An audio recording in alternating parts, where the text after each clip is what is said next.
It's very scary when you get a film like Hannibal because you just sit there for weeks going, how are we going to pull this off? Working with Ridley Scott was, I mean, you can imagine, it's just an incredible experience. It's not often a film like this comes along where you get to do such incredible and original makeups.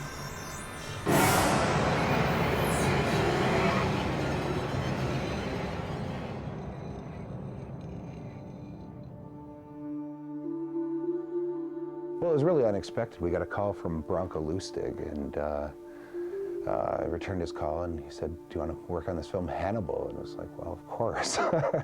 You know, we knew Ridley was involved, and that was one of the major draws for wanting to work on the film. I'd been a big fan of Ridley Scott for forever. He's an incredibly visual director with a tremendous understanding of what the limitations are of makeup effects or animatronics, and he's also willing to listen to what the advantages would be if we built a makeup effect or an animatronic puppet in place of using the real actor or the real boar, for example, or the real baby.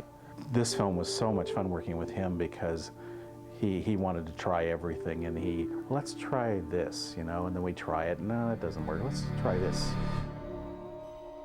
We knew it was going to be very difficult to pull off a character like Verger, because all these people have read the book, they have the expectation of what, you know, in their minds, and you have to come up with something that's going to satisfy them, let alone, you know, do something different and unique. What was fun and horrifying about that was that trying to create something new, because we did all these designs. We did like 20 different heads, all these different people were sculpting, and everything looked like a zombie.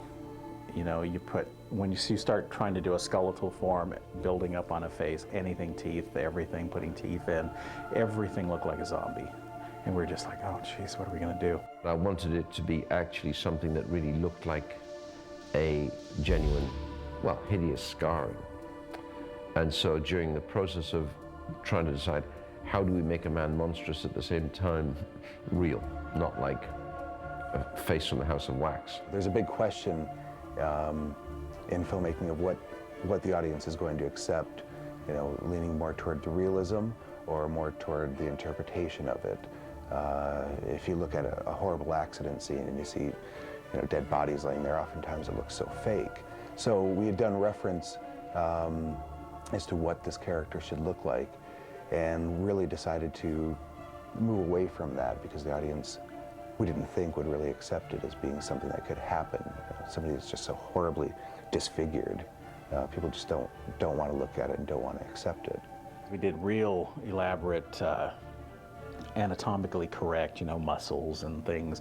And we talked to, Ridley brought in expert doctors and talked about, well, that would dry up, it wouldn't work, and, you know, expose stuff like that.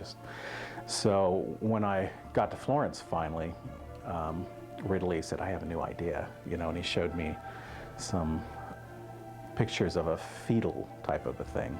And it was interesting because it was touching, really touching. And I thought we'd go in that direction.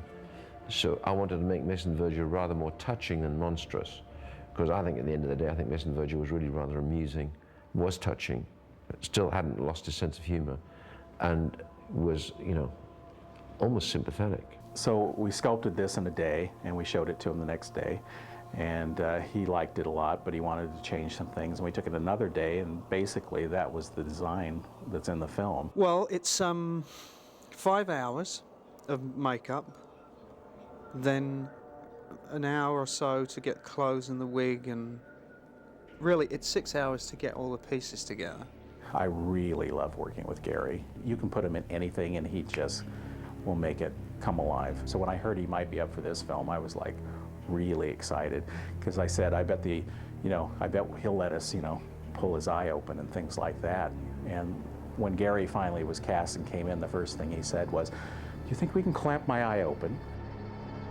We have the mechanical baby from the opening sequence with the shootout with Starling. This is the baby that gets covered in blood and washed off at the fish market. It's okay. I know, it's okay.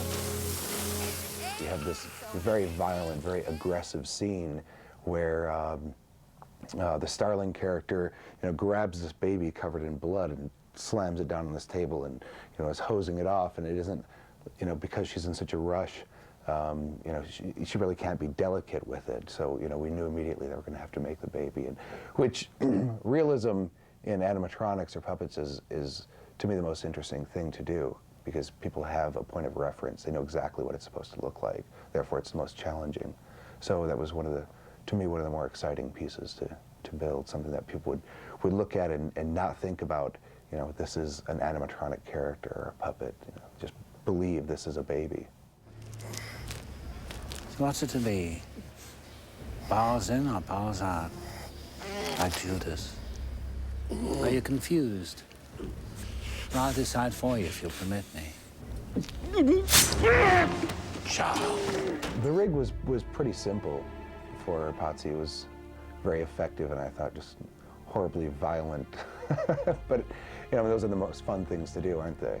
So it was kind of a stomach wrap loaded with these entrails and blood sacs and tubing and everything, and it was the jerk of his body falling that caused this blood sac that was pre-cut to open and the entrails to pour out, and I thought it just worked very well. It was pretty horrible to watch.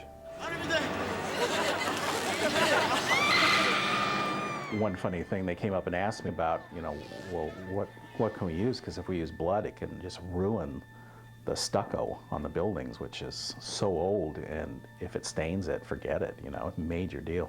I thought about it, and I said, well, probably if we just use Caro syrup and put something like Socaflock in it, like they put on Christmas trees, it's real thick, dry stuff, get red, put it in there, and that's what they did, and it looked real thick, goopy blood, and it, worked very well, but it just hosed down, didn't hurt anything.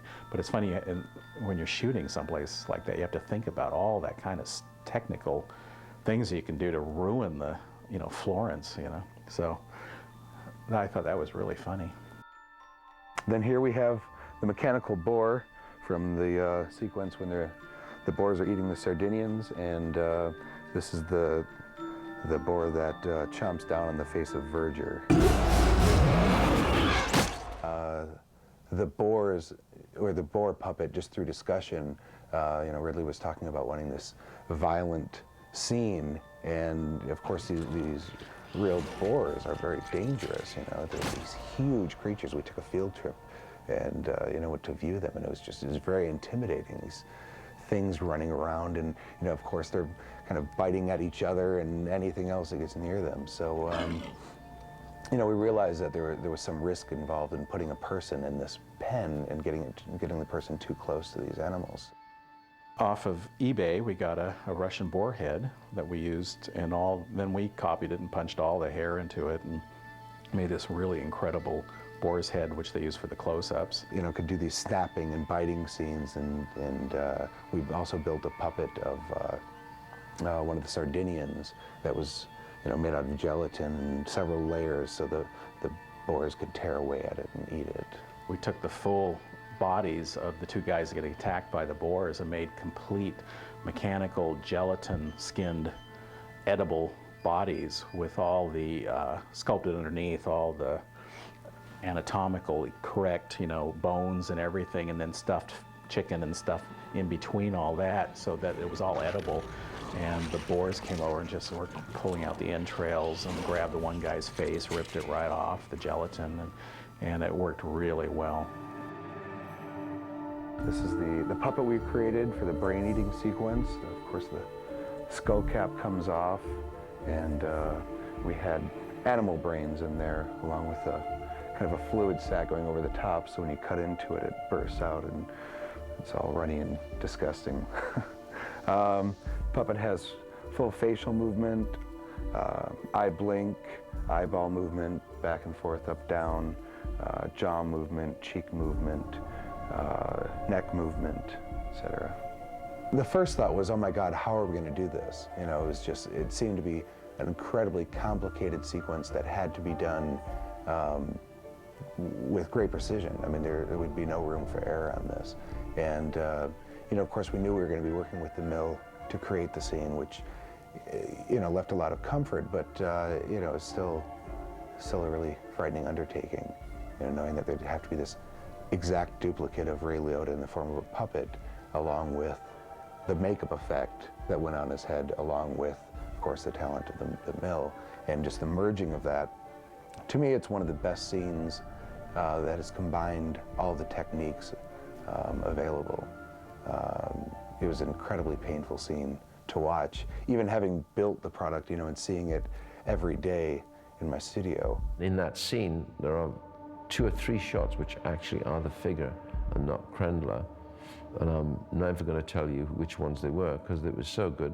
Eventually, when I cut it in, I had to look closely and go, oh, good Lord, that's the figure they made. So they did a really brilliant job. I think the merging, the very seamless merging, especially in this Krendler character, of the makeup effects, the puppet, and what the mill created, more establishes the need for each basis for technology, rather than saying that one will outdo the other. It's about 5 or 6 years ago, everybody was saying, you know, the CG effects are going to eliminate the makeup effects industry. Well, it's kind of nonsense, because we realize that there are things that need to be shot in camera. You know, the director needs to work with, the actors need to play off, or even the visual effects artists need to have a point of reference so that they can do their work properly. And I think that the work that we did with the Krendler character really established that even stronger. It was incredibly seamless. I couldn't see any change between the 3 technologies being used. So, you know, I think that's kind of a feather in everybody's cap that it went off so well.